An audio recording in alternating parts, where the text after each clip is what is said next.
उद्धवजी ठाकरे आहेत ते प्रत्यक्ष इथे आले, ते सामान्य जनतेमध्ये येऊन मिसळले, हा मला त्यांचा अभिमान वाटतो.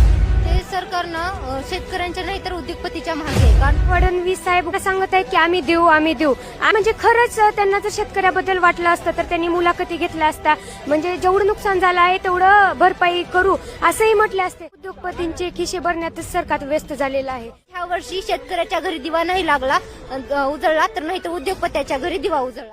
कुंभमेळ्यासाठी 14 ते 15 हजार कोटी देत आहे, मग माझ्या शेतकरी कुठे मागे राहिला? हक्क आहे, आज शेतकऱ्याला तो मागून घ्यावा लागत आहे. निवडणुकीच्या आधी याच्या टाइमला आनंदाचा शिदा द्यायचे, फुकट कोपन असं काही असं म्हणत होते, पण आता काहीही नाही. कार शक्ती महापीठ मार्गासाठी जर 85,000 कोटी रुपये देऊ शकतं तर माझ्या शेतकऱ्यासाठी, सामान्य शेतकऱ्यासाठी त्याचा तो हक्क आहे तो काय नाही देत आहे. आणि अनेक शेतकऱ्याच्या मुली लातूरमध्ये शिकत असतील, त्यांनी फीस कसं भरायचं, त्यांनी शाळेमध्ये कसं जायचं, हा माझा सरकारला प्रश्न आहे. ते सरकारनं शेतकऱ्यांच्या नाही तर उद्योगपतीच्या आणि शेतकऱ्यांविषयी तर बिलकुलही विचार नाही. आणि म्हणतात की आपला शेत जय जवान जय किसान या नावाने ओळखला जातो.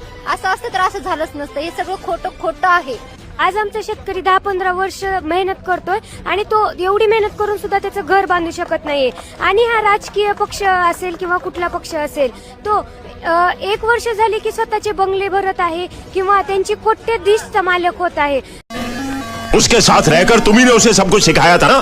आपकी कुर्सी की कसम सर एक तो आप ही ने उसको सीएम बना. अब मेरी तो नौकरी है ना सीएम के साथ रहने की, इसलिए मैं तो ऐसे ही घूम रहा था दिखावे के लिए.